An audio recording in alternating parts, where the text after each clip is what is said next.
139వ మేడేను జయప్రదం చేద్దాం మేడే దినోత్సవాన్ని కార్మికుల ఐక్యత ప్రపంచ కార్మికులారా చికాగో అమర వీరులకు జోహార్ చికాగో అమర వీరులకు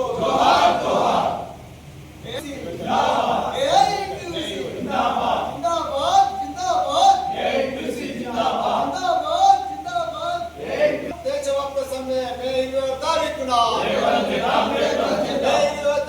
దేశవ్యాప్త సమ్మెను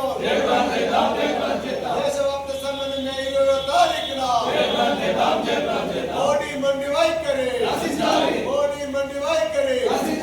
కేంద్ర ప్రభుత్వం అవలంబిస్తున్న కార్మిక వ్యతిరేక విధానాలు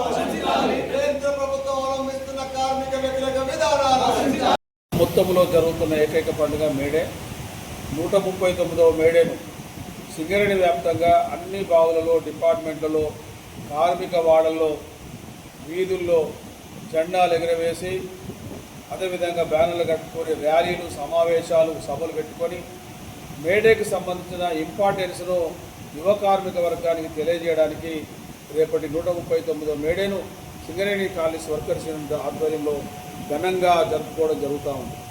అందులో భాగంగా రేపు మే 20వ తారీఖున భారతదేశ వ్యాప్తంగా ఒక్కరోజు టోకెన్ సమ్మెను జయప్రదం చేయడానికి సింగరేణి కాలేజ్ వర్కర్స్ యూనియన్ ఇప్పటికే గనుల మీద గేట్ మీటింగ్లు లేకపోతే ప్రెస్ మీట్ల ద్వారా కార్మిక వర్గానికి తెలియజేయడం జరుగుతూ ఉంది.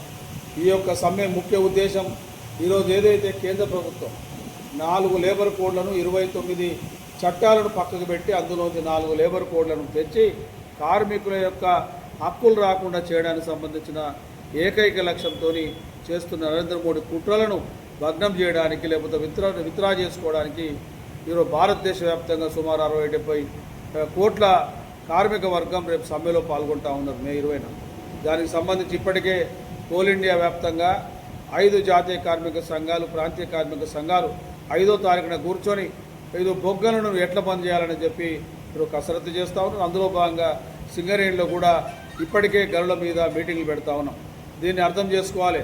ఈ యొక్క 4 కోడ్లు అనేది కార్మిక వర్గానికి ఒక భయంకరమైన నష్టం జరిగే అవకాశం ఉంది. ఎందుకంటే మహానుభావులు ఆనాడు మేడే సందర్భంగా ఏదైతే ఏ మార్కెట్లో కాల్పులతోని ఆ రోజు మరణించిన వారి యొక్క రక్త సాక్షిగా ఈరోజు అనుభవిస్తే నిధి గంటలు కానీ మిగతా హక్కులు కానీ ఈరోజు ఈ 4 కోడ్ల వల్ల రేపు దూరమయ్యే అవకాశం ఉంది.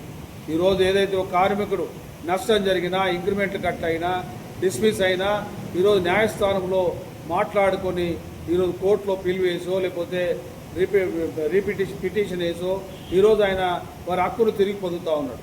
కానీ కోడ్లు వచ్చిన తర్వాత సంప్రదింపుల పేరు మీద కాలయాపన చేసే ప్రక్రియ ఉంది. అదేవిధంగా ఈరోజు కార్మిక సంఘాలు పెట్టాలన్నా ఒక పరిశ్రమలో ఒకప్పుడు ఈరోజు 7, 8, 15 మంది ఉంటే సంఘం పెట్టుకోవచ్చు. కానీ 300 నుంచి పై చిలుకుంటే తప్ప సంఘం పెట్టుకోవడానికి వీల్లేదు.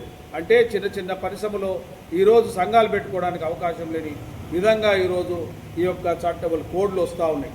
అంతేకాకుండా ఈరోజు కోడ్లకు సంబంధించి ముఖ్యంగా ఎవరైతే హైర్ అండ్ ఫైర్లో ఎక్కడైతే షార్ట్ టర్మ్ ఎంప్లాయ్మెంట్ ఈరోజు కార్మికుడికి ఎంప్లాయ్మెంట్ ఇస్తే ఆయన 61, 62 సంవత్సరాలు రాష్ట్ర ప్రభుత్వం కేంద్ర ప్రభుత్వం ఏదైతే సర్వీస్ నిబంధనలకు అనుకూలంగా ఆయన పనిచేసుకోవచ్చు.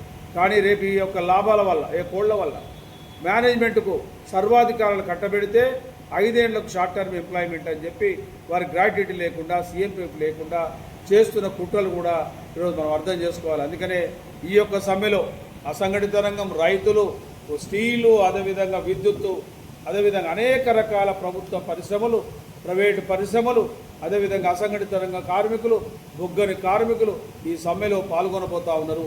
కాబట్టి ఇలాంటి సమ్మెను సింగరేణి కార్మిక వర్గం అంతా జయప్రదం చేయాల్సిందిగా AITUC సింగరేణి కాలేజ్ పక్షాన మీ అందరినీ విజ్ఞప్తి చేస్తా ఉన్నాం.